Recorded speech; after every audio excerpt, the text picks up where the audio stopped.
Hello and welcome, everybody. I'd like to give everyone just a few minutes to get situated.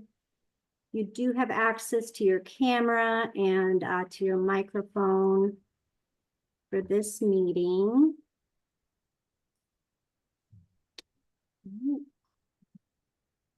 Just wait until everybody joins us.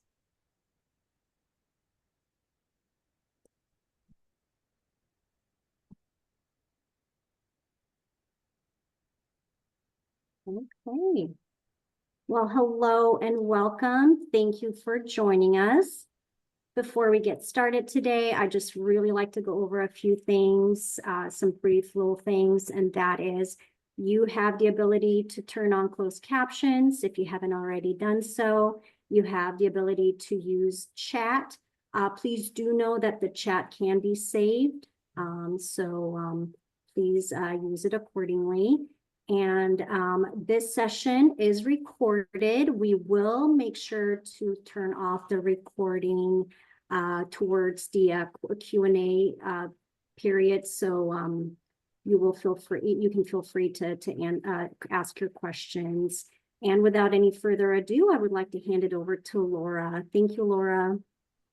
Thank you, Belma. And it's my privilege to be here to represent the Women's Caucus. I am on the board of the Women's Caucus, and I am here to introduce Tammy Agard, who is a managing consultant with Acro Consulting.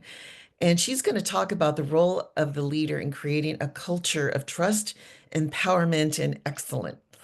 And what a timely topic. And likewise, without further ado, I'm going to pass it over to Tammy. Thank you, Tammy.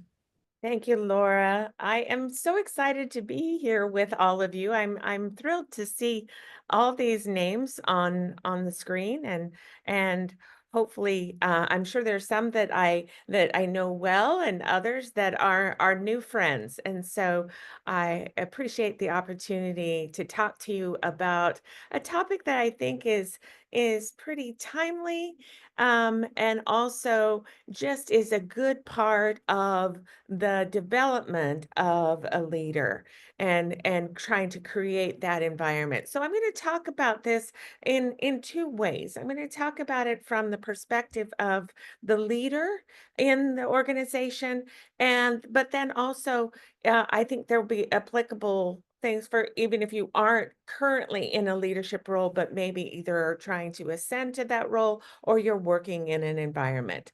I've got half a dozen or so slides we'll go through with some information. And then I really would love to have kind of a robust conversation and Q&A after I get done. Some of this it really is a springboard from the women's panel that we did a couple months ago. And one of the things, I don't know if you remember, Dr. Cassandra Moore said, she quoted Peter Drucker, who says, culture eats strategy for breakfast. And so a lot of this, and that's a very, very famous quote. You will hear that over and over again. People use that, but it's really true, and it's been used for a very long time. And so we're going to really talk about that culture and that environment in an office, in a unit, in an organization, and how you as leaders can help either respond to and help build that trust, that culture of trust and excellence and empowerment, but also if we have some need to talk to each other and maybe strategize maybe some areas that maybe aren't quite as ideal. So I'm going to go ahead and share my slides, and hopefully you all can see the presentation mode. Is it appearing to everyone? Yep. Okay. It's all good. Belma gave me a thumbs up. Okay, great. So one of the things I'm gonna talk a little bit about, and I'm gonna pull in different authors that I've read, different piece nuggets of information from across several different books, and at the bottom you'll see a little HT. That's hat tip, little hat tip to that individual who said that. So that's what that HT means at the bottom of the slide. So I want to make sure I give appropriate credit to the people who are doing that. Now, feel free to chat with each other. I won't be able to see the chat while I'm presenting, but feel free to for chat, or if you want to, even in the middle of these slides, if you've got a question and you don't want to save it to the end, you want to hop on.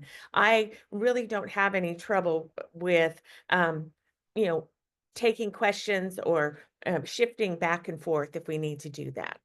So, a little while ago, I heard this speaker, Ken Coleman, and he gave a YouTube. You know how you get down a rabbit hole in YouTube, and I was going down a leadership rabbit hole, and he had these 12 the deadly dozen of leadership traits that can kill an organization. And so I just thought these were so um, appropriate. And I will say in my past, in some organizations that I've worked in, and perhaps others that maybe even that I've led, I may have been a little guilty of some of these. So looking at things like micromanagement. I always am a little leery when a leader says to me and says, "I'm not a micromanager." Well, usually that means that you are a micromanager. And so when you be able to think about that. If that's something that's part of you, maybe that's something you need to try to keep in check a little bit, because it might cause issues with your organization and in individuals being able to trust themselves to do the work. Poor communication. I do a lot of consulting. I work with lots of different institutions, and I go in and I look at their structures and what's going on. And oftentimes communication is a big one. And it could be internal to the office. It could be with external stakeholders. It could be with leaders and with the staff itself. So that's a big one. Lack of empathy.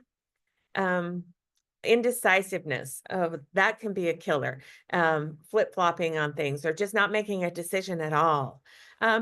Favoritism. One thing I'll caution you as you ascend through the ranks of your leadership roles and your responsibilities, oftentimes your circle of colleagues and friends really needs to change, because if you're hired from within the organization to then be the leader of that office. If you continue to maintain some of those close relationships with individuals who were your peers at one time, but now you're the leader over that, it could be perceived by others as favoritism. So being real cautious about that as you go through that. Poor conflict resolution. Just burying a head in the sand and just letting things ride out can be really challenging for an organization. Resistance to change. This is a big one, and because we always hear, well, we've always done it that way. Well, especially nowadays, as the world's moving faster and faster and faster, and the type of clients that we have as far as the students go, and the type of staff that we have, they're younger generation, or they're different types of thinkers. We need to make sure that we are being more nimble and not being resistant to change. Inconsistent behavior. So not being able to count on how the leader is going to react to something or is going to act in a certain way, that can be really, really damaging. Incompetence. I'm going to talk a little bit about competence. I'm actually going to talk a lot about competence. And as we go further on, blame shifting, I'm going to talk about that as well. I'm going to talk about playing the blame game. And oftentimes as leaders, it may not be fair. We may not be directly responsible for something that may have some hiccup or something that had gone wrong. But we really, as leaders, we're responsible for shouldering that responsibility. A lack of vision. just not knowing where the organization is headed. And then obviously the issue of dishonesty, that goes directly to trust. So I'm going to head down next slide here. So when we think about trust, this quote on the side is from a book that I will reference probably in an upcoming slide. So I'll tell you where that one's from. It's from the Courageous Follower book, but it'll have a little copy of the book in there. But it says, trust is a stable state between two people formed from an assessment of each other's internal motives and external actions. And so you can extrapolate that out to the entire organization or the entire office, especially and the responsibility that flows from you as a leader. Now, on this other side, this diagram comes from the work of Stephen Covey. Stephen Covey obviously was a very prominent writer in the leadership realm. In fact, when I was doing my doctorate in educational leadership, I had an instructor who said, "Oh, we have to bow to Stephen Covey every time we talk about him," because it was just something that it was so ingrained in it. He was being tongue in cheek about that, but it was really funny. But one of the things that stuck with me, I heard this a long time ago when early in my career, and he was talking about building trust. Stephen Covey was talking about building trust, and he used it as a balance between character and competence. And so this particular diagram, I saw it as recently with this tree, that the character pieces are really those like your integrity and intent. Now, integrity is below the surface. That's the root of this particular tree, and that's the root of your character. Intent, some of that might be seen, others of it might be unseen. So really being able to make sure, and that's when, this quote, when it talks about internal motives, that's where this integrity and intent could be classified as those internal motives. And then the competence piece, that's your results and your capability. And so what Covey said is that those two, character and competence, really need to be in balance for the trust in the relationship to thrive. So if you've got someone who's really high in competence but low in character, you're not going to trust that individual.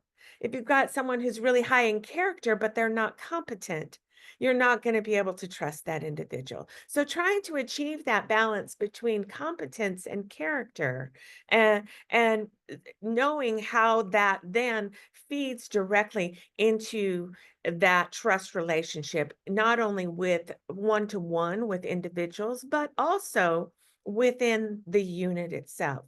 So if you've got a leader who has is out of balance between character and competence, that can quickly erode the trust of the employees and external stakeholders on that particular organization, that particular office. So thinking about how that character and competence really goes hand in hand, and looking at this with respect to what's openly seen as far as the competence piece, and what may or may not be seen with respect to the character part. So the book I just talked about is this book called The Courageous Follower by Ira Chaleff. And this is a book written back in 2009, but I really like this book. In fact, I'm developing a presentation on this that it's not going to be at this ACRO, but it might be at the 2026 annual meeting. But really talking about how you develop those courageous followers, and how you as a follower, because we're all followers of somebody, even though we might be in a leadership role, we're always a follower of somebody, and how we can do that. But this particular piece was really talking about it from a personal perspective, really having the courage to engage in personal transformation. And it's starting from sometime where you got some kind of threat, a discomfort, a crisis, and that's kind of a personal thing that you're thinking that nudges you, and that you really have to make a change. it becomes really clear that you need to make a change because of it. Now, our initial reaction is resistance, because we're often don't want to hold that mirror up to ourselves and don't want to acknowledge the fact that we might have that particular issue. But once we move past that, if we're willing to really go through this transformation process, then we start doing research, we start asking people, we start gathering information in order to develop that understanding of not only what the current state is with respect to what I'm doing or not doing, that causes maybe this threat or discomfort, but also what I can do to change it. So really taking a look at that. And then as we continue up through this process, there's the willingness to experiment. And so sometimes we're not going to make that transformation right away. We may have to try it on a little bit.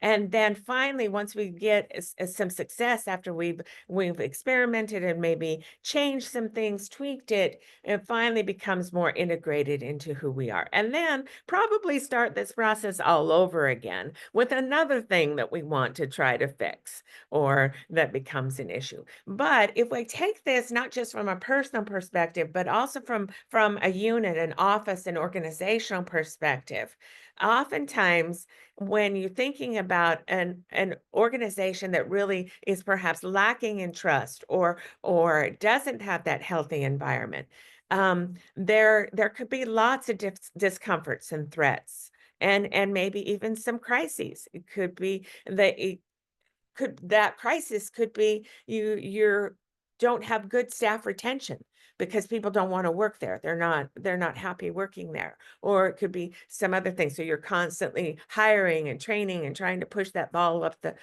the hill when really you're not focusing on what it is that's causing that lack of retention. There's obviously the resistance, and unhealthy organizations oftentimes just stay right here in this discomfort and resistance part of the transformation.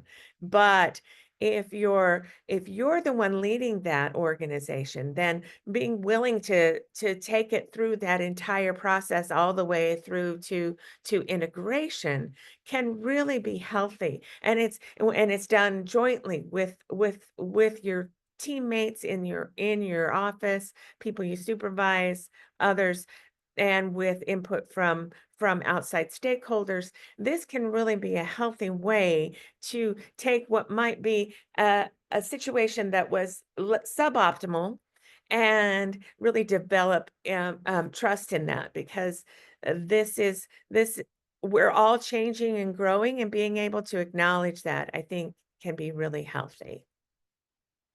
So I'm sorry this is a little bit blurry, when you steal a picture off of Google Images, sometimes they come out a little bit blurry. But I wanted to use this one because part of what we're talking about with respect to that transformation process is really some of these things, and looking at all those factors that can be deadly to an organization. Sometimes you've got a lack of balance between your IQ, so that competence piece, those things that you can do, and your EQ, your emotional intelligence. So on the one side, the IQ side, that's the skills base. Those are the skills you have. That's the intelligence that you have. The other side is the empathy, the self-awareness, the problem solving, the conflict resolution, really those other skills that we have, or that we may be lacking in some of that. And sometimes when you see maybe these two circles are, one's much smaller than the other one. And so you really are trying to get that balance between your emotional intelligence and your IQ, your skills and your intelligence. So I really liked this one. It also kind of feeds right back into what Covey was saying about character and competence. And these skills on the EQ side could certainly be part of that character piece, but the IQ side, that's the competence piece. And so I thought this was just another way of looking at that balance between the two. And if we kind of think about ourselves and we think, okay, I think my IQ bubble's a lot bigger than my EQ bubble. Well, maybe I need to do some work to enhance my EQ bubble so that there's a better balance between the two.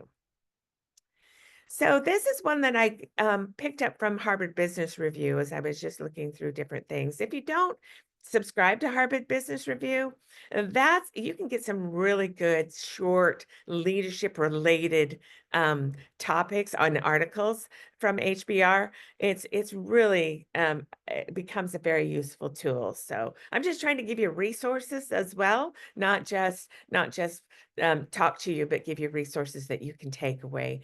And this one, I was really kind of focused on that fear piece. So we've been talking a lot about trust, but sometimes that lack of trust really can result in fear in the workplace. And oftentimes, what I see when you see a culture of fear in a workplace, it can be as a result of insecurity on the part of someone leading either that team or the entire office, maybe even an entire unit. It usually comes from the leader's insecurity that then is manifest through different things and has these results on the team. So, for example, if there's fear in the workplace, the employees will be focused on their daily goals. They're just trying to meet the metrics so that they don't get in trouble, so that they can just and there that kind of stifles some creativity, some risk taking, some other things.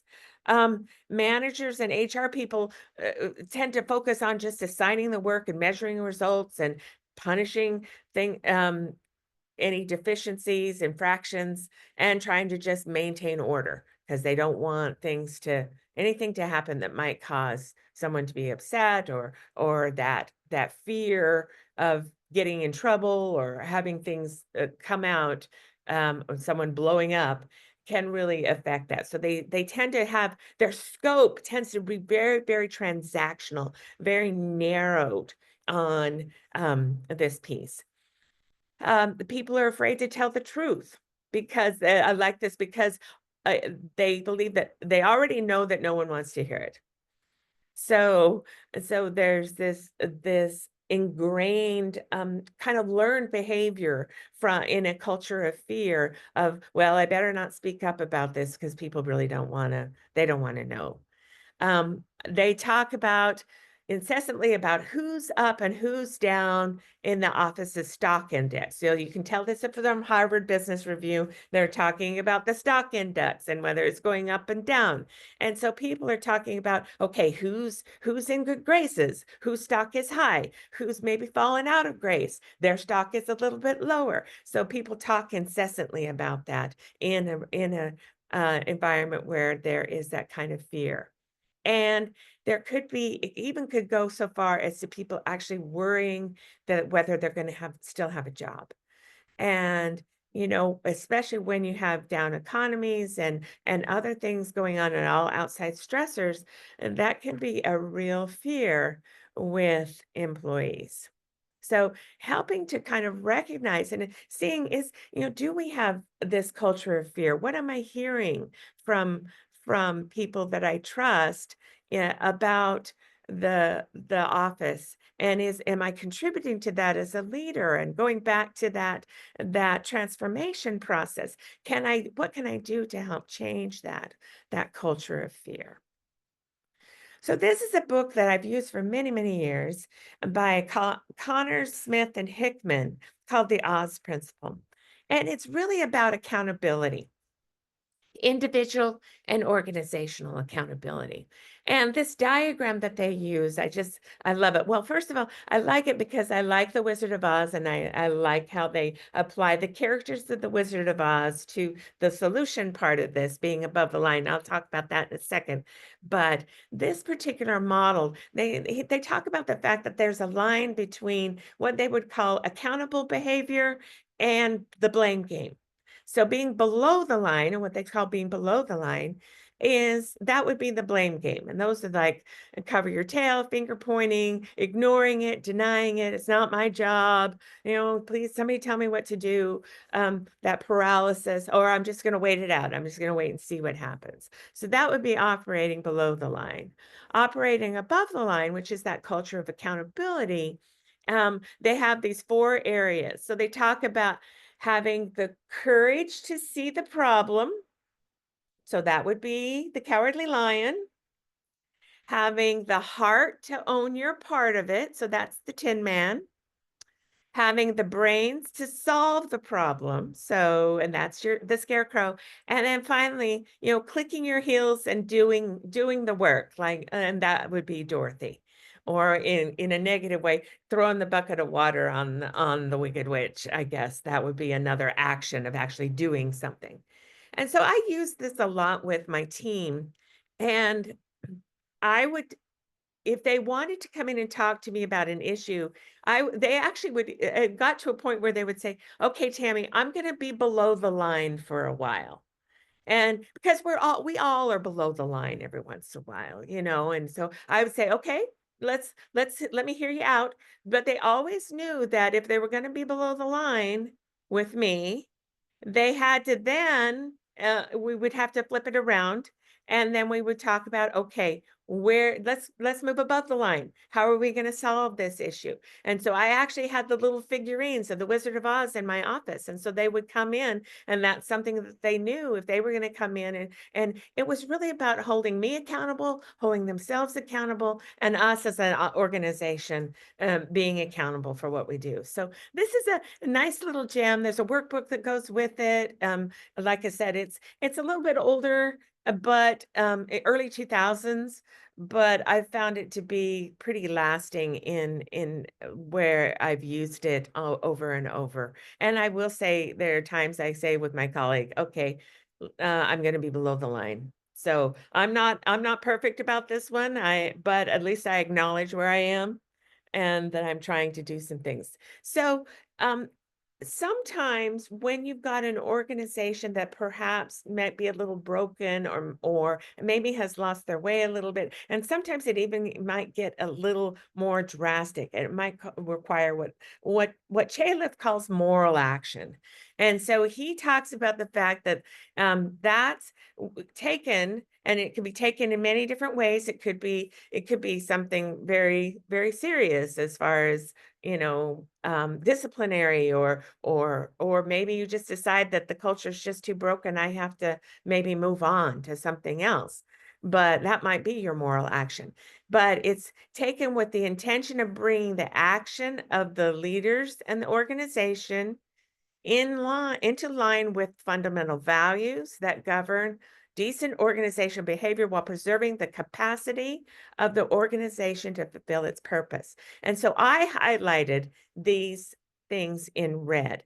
That he didn't highlight that, but that's where I just thought this is where we get those really the things you can hold on to. And it's talks about your intention.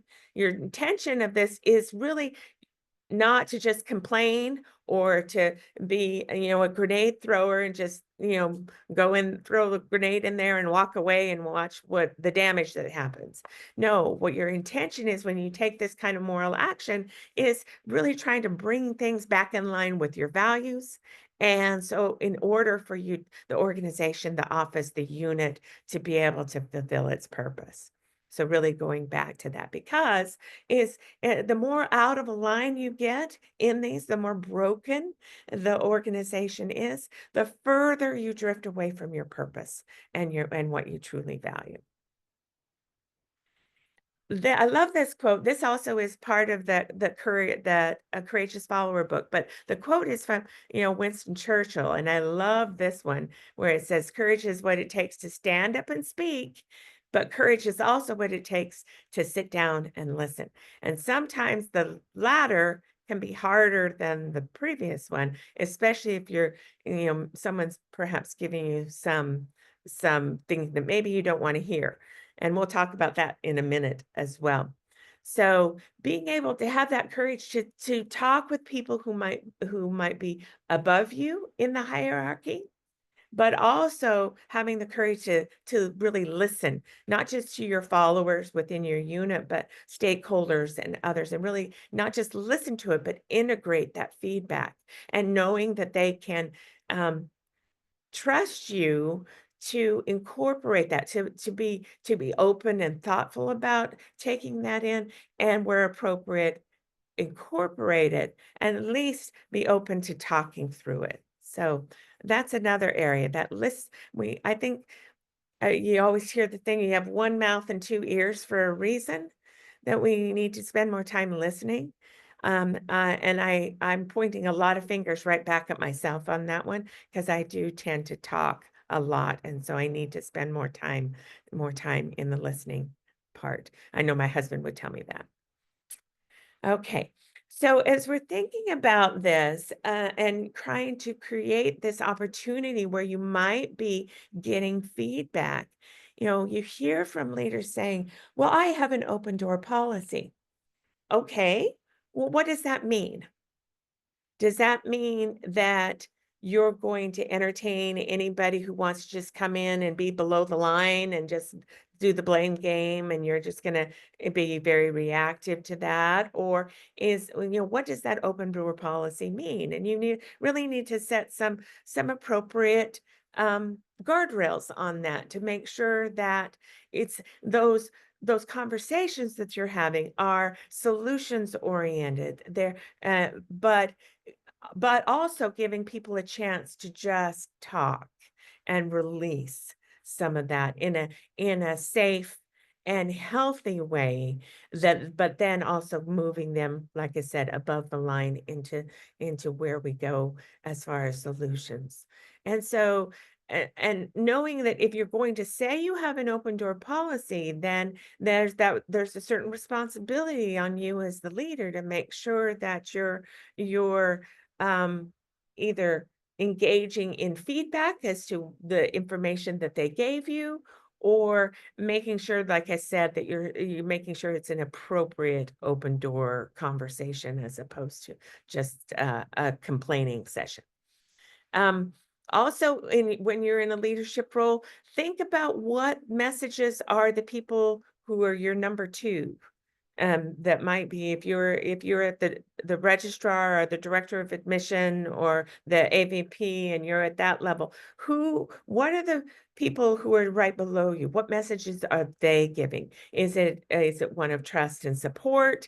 Is it one of openness to information? Because oftentimes, you might be communicating the vision and what you want to have happen, but they're part of how making it happen and hearing the conversations from the ground. And so making sure that you're open to what messages they're not only sending, but also receiving, and how that's getting filtered back up. As a leader, making sure that you appreciate and accept support. Sometimes we think we have to do it all. A lot of people talk about imposter syndrome. Adam Grant talks about imposter moments. And those imposter moments, he says everybody has imposter moments. He doesn't like to call it a syndrome, because syndrome sounds like an illness. It sounds like it's something that's debilitating. But he says if we use these imposter moments to help get us back on that transformation process, that cycle of transformation, we use those imposter moments at times so that we can learn and grow, then that will help continue to launch us forward. So being able to accept and appreciate the support that you're receiving from others, knowing that you don't have to do this all by yourself, and that it really is a team effort when you're creating not only a culture of trust, but also empowering and creating the excellence that you want. But then perhaps even more challenging uh, or important is to appreciate the constructive challenging. That's what Chalif calls it, constructive challenging. And there was a conference I went to, and a speaker, this Paul Sean Hill. He's a former director of NASA. And he spoke, and he's written a book as well, but he spoke and he said he surrounded himself with people who could constructively challenge him, because he said he didn't want a bunch of yes people, because if his idea was a bad idea, then it could potentially cost people their lives in the NASA program. So the stakes were super, super high. So he coined the phrase, you need somebody to tell you that your baby is ugly. And, oftentimes we think our ideas, our babies that we come up with are just absolutely beautiful. But you need to appreciate and surround yourself with people who you have developed that relationship with. And so you know that their intention, going back to that moral action again, their intention is to bring the organization forward and realign it. But they should be able to tell you that your baby is ugly. So sometimes I would have a colleague and we would have a conversation, and then I'd get a text back from her and she'd say, you just told me that my baby was ugly, didn't you? And, and she would tell me when my baby was ugly as well. So, and then thinking about that, you're creating this culture of communication, going back to one of those deadly characteristics of an organization. Is that lack of communication, but making sure that it's communication, not just complaining. So getting close to the end of this, I want to save some time for questions and comments.